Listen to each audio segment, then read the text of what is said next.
Hello students, कैसे हैं आप? ओके। आज हाइब्रिडाइजेशन में मैंने लास्ट वीडियो में जो पढ़ाया था उसी के आगे फिर एक्सप्लेन कर रहा हूं। तो आज हम स्टार्ट करते हैं hybridization. Hybridization organic compounds only are three types: sp, sp2 and sp3. In sp, one s and one p orbital mix together to form two new hybrid orbital at 180 degree and its shape is linear. In sp2, one s, two p orbital trigonal. In sp3, one s and three of p orbital mix together to form four new hybrid orbital.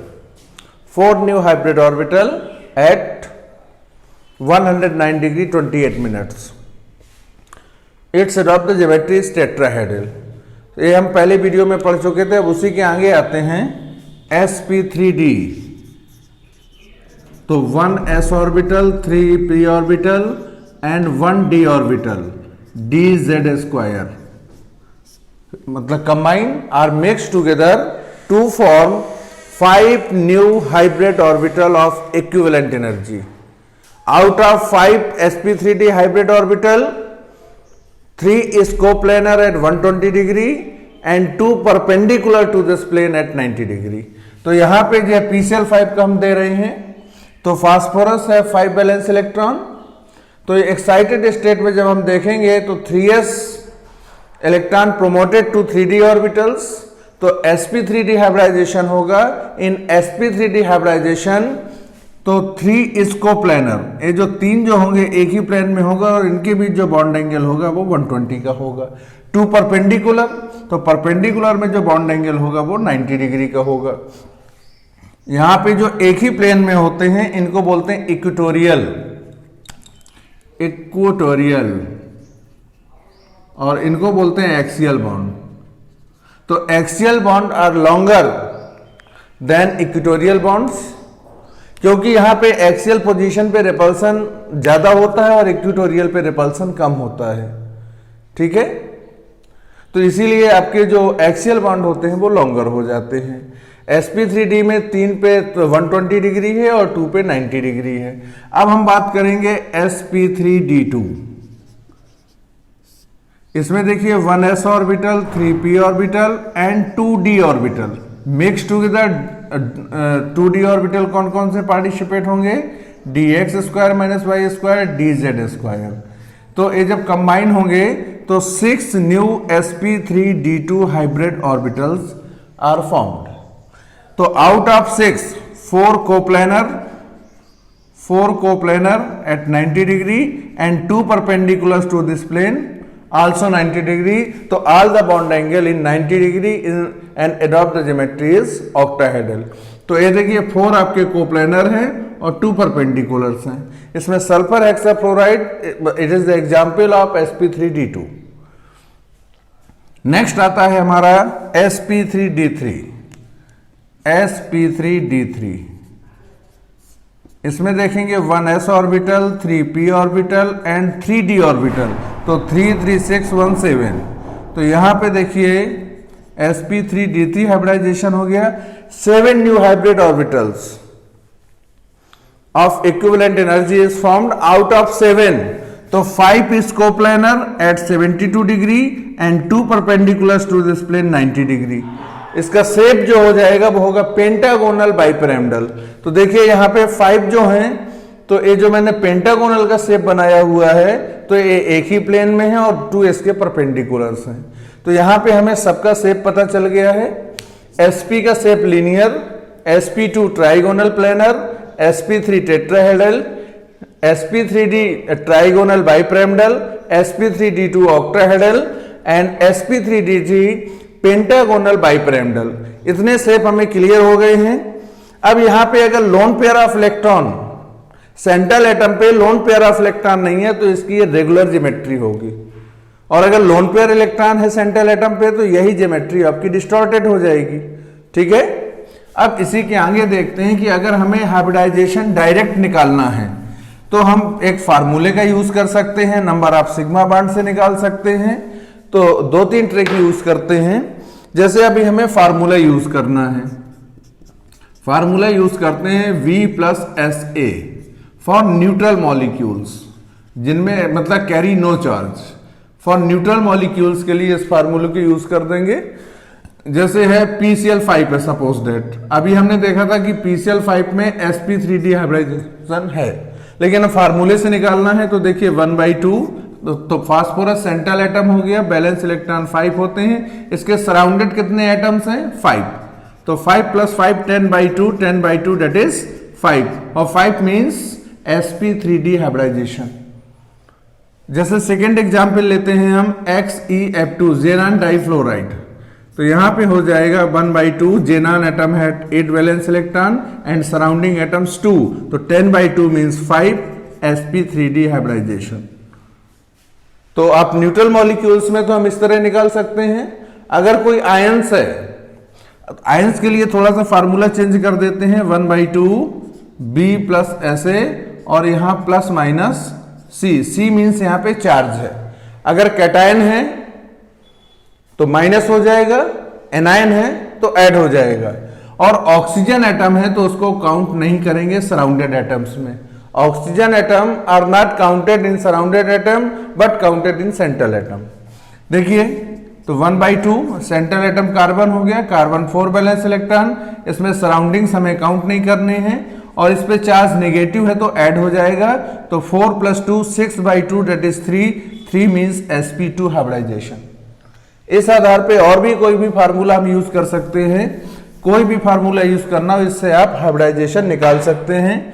जैसे हम करें ClO4 chlorate ion, ठीक है, तो 1/2 balance electron 7 हो गए, surrounded atoms count होंगे नहीं, चार्ज नेगेटिव है तो इसका आ गया 8/2 दैट इज 4 sp3 हाइब्रिडाइजेशन।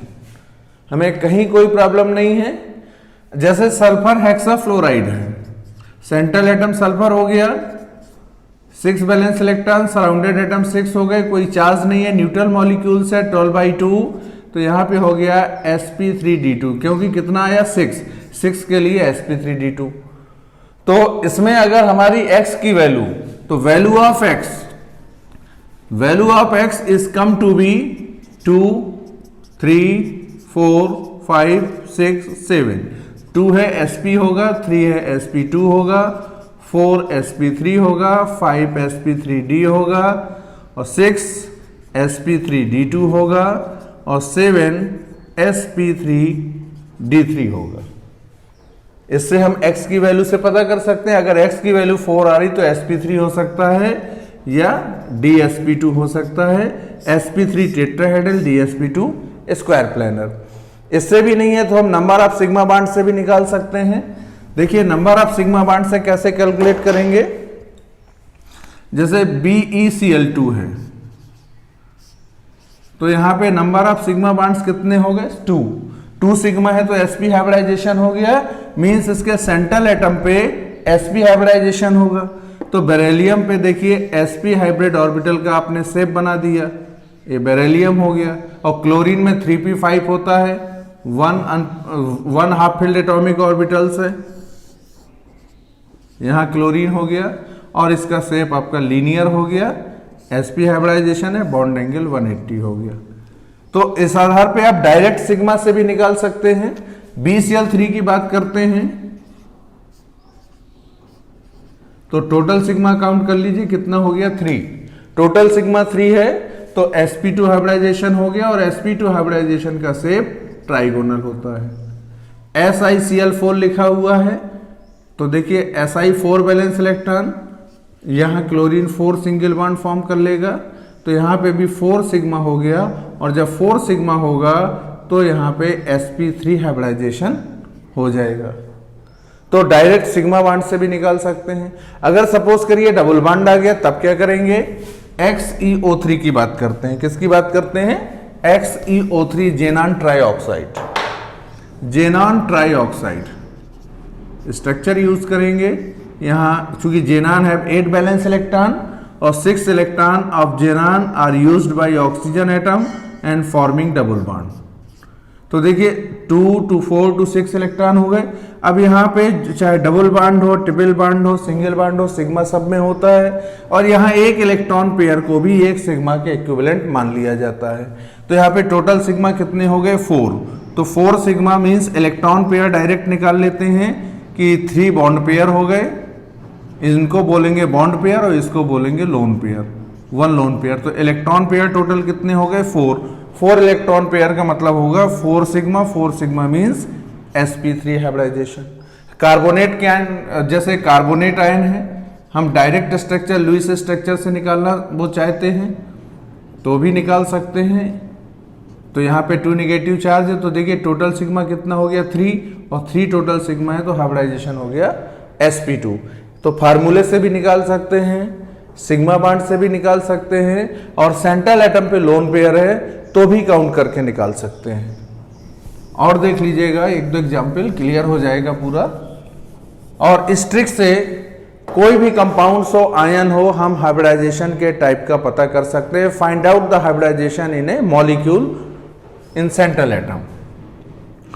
अब जैसे नेक्स्ट एग्जाम्पल है I3-, तो सेंट्रल एटम I होगा, इसके सराउंडिंग्स 2 एटम हो जाएंगे और यहाँ पे नेगेटिव चार्ज। तो टोटल सिग्मा कितना हो गया। अब देखिए I have 5 balance electron, I have 7 balance, sorry I have 7 balance electron, 2 electrons use हो गए, कितने बचे 7 होते हैं, 2 इलेक्ट्रॉन्स यूज हो गए, कितने बचे 5। लेकिन एक इलेक्ट्रॉन यहाँ पे नेगेटिव चार्ज है तो कितने हो गए 6 का मतलब 3 लोन पेयर हो गए।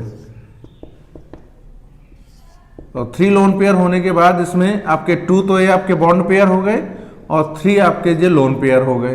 तो 2 3 कितना हो गया 5 इलेक्ट्रॉन पेयर मींस 5 सिग्मा का मतलब हाइब्रिडाइजेशन हो गया sp3d। sp3d का शेप होता है ट्राइगोनल बाइपिरामिडल, लेकिन इसका शेप यहाँ पे डिस्टॉर्टेड हो जाएगा क्योंकि central atom has a lone pair of electron. If a central atom has lone pair of electron तो शेप इज डिस्टॉर्टेड। तो यहाँ पे जो रिपल्सन का ऑर्डर होता है, लोन पेयर रिपल्सन सबसे हाईएस्ट होता है, उससे कम lone pair bond pair repulsion, और सबसे कम बॉन्ड पेयर रिपल्सन। अगर केवल बॉन्ड पेयर है तो रिपल्सन और आपको मॉलिक्यूल की जो शेप होगी वो रेगुलर शेप होगी, और lone pair electron central atom पे आ जाता है तो शेप डिस्टॉर्टेड हो जाएगी। इन केस ऑफ अमोनिया, तो अमोनिया है 5 बैलेंस इलेक्ट्रॉन, तो मतलब 3 तो इसने सिग्मा बॉन्ड फॉर्म कर लिया हाइड्रोजन के साथ, एक लोन पेयर बचा, तो इसमें 3 बॉन्ड पेयर हो गए और 1 लोन पेयर हो गए। टोटल सिग्मा कितने हो गए 4 का मतलब sp3 का शेप टेट्राहेड्रल होता है, लेकिन यहाँ पे लोन पेयर हो गया तो यहाँ पे रिपल्सन होगा lone pair bond pair repulsion according to VSEPR theory. तो इसका शेप डिस्टॉर्टेड होकर पिरामिडल हो जाता है, डिस्टॉर्टेड होके पिरामिडल शेप हो जाता है। तो इस तरह से हम हाइब्रिडाइजेशन को फाइंड आउट कर सकते हैं, कोई भी हाइब्रिडाइजेशन हो हम उसको निकाल सकते हैं। तो इस ट्रिक से आप सेंट्रल एटम पे हाइब्रिडाइजेशन निकाल सकते हैं, चाहे न्यूट्रल मॉलिक्यूल्स हो या आयंस हो। तो इसमें हमें कोई मतलब प्रॉब्लम नहीं है, और with the help of VSEPR theory तो we can find out the distorted shape of the molecule. जैसे एक बात करते हैं ClF3, इंटर हेलोजन कंपाउंड से ClF3,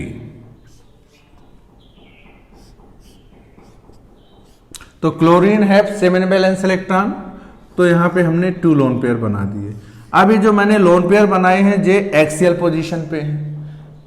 किस पे हैं? एक्सियल पोजीशन पे हैं। अब दूसरा हम स्ट्रक्चर जो बना के ला रहे हैं, यहां पे जो लोन पेयर ऑफ इलेक्ट्रॉन्स हैं वो इक्वेटोरियल पोजीशन पे हैं। तो structure second is more stable then structure first, क्योंकि एक्सियल पे रिपल्सन ज्यादा होता है और इक्वेटोरियल पे रिपल्सन कम होता है। इसका शेप क्या हो गया टी शेप, दोनों में sp3d हाइब्रिडाइजेशन है, तो शेप ट्राइगोनल बाइपिरामिडल होता कब? जब ये लोन पेयर ऑफ इलेक्ट्रॉन्स नहीं होते। लोन पेयर ऑफ इलेक्ट्रॉन है, शेप डिस्टॉर्टेड होकर क्या हो गया T shaped. Is that clear? तो अगर अभी भी आपने मेरे चैनल को लाइक और सब्सक्राइब नहीं किया है तो कर लीजिएगा, और कुछ भी आपको पूछना है तो मेरे कमेंट सेक्शन में जाके पूछ सकते हैं। और नेक्स्ट वीडियो डाइपोल मोमेंट, फिर मिलते हैं।